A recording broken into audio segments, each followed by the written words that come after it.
குழந்தைங்களுக்கு வந்து ஜுரம் வந்து அது சரியா போனாதான் ஒரு இம்யூனிட்டி பவர் வந்து உடம்புல டெவலப் ஆகும்.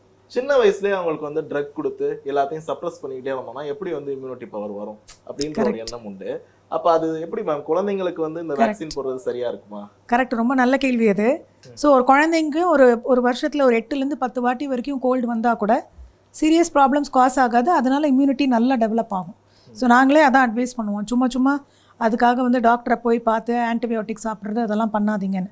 பட் ஃப்ளூவை பொறுத்த வரைக்கும் சில வைரஸஸ், ஃப்ளூ வைரஸ், இந்த கோவிடு, இந்த ஆர்எஸ்வி, அந்த மாதிரி சில 1-2 வைரஸ் இருக்குது. எப்போ வந்து குழந்தைங்களுக்கு வந்ததுன்னா அது கொஞ்சம் தீவிரமாக சீரியஸ் காம்ப்ளிகேஷன்ஸ் கொண்டு வரலாம். ஸோ அந்த மாதிரி இருக்கிறவங்களுக்கு டெஃபினட்டாக we like to prevent, vaccine போட்டு ப்ரிவெண்ட் பண்ணுறது பெட்டர். அதுவே ஒரு இம்யூனிட்டி. ஃப்ளூவை பொறுத்த வரைக்கும் நிறைய ஸ்டடீஸ் இருக்குது. ஈவன் ஸ்கூல் கோயிங் சில்ட்ரன் இல்லை ஆஃபீஸ் போகிறவங்க, அவங்க அந்த ஃப்ளூ வந்ததுன்னா ஜென்ரலாக என்ன ஆகும்னா ஒரு 4-5 நாள் இல்லை ஒரு 7 நாள் வரைக்கும் உடம்பை போட்டு தாக்கிடும். கொஞ்சம் அந்த ஜுரம் இருந்தால் கூட நம்ம வீட்டிலேயே இருக்கணும், கொஞ்சம் உடம்பு வலி அதெல்லாம் பண்ணி நம்மளை வீட்டில் இருக்க வச்சிடும்.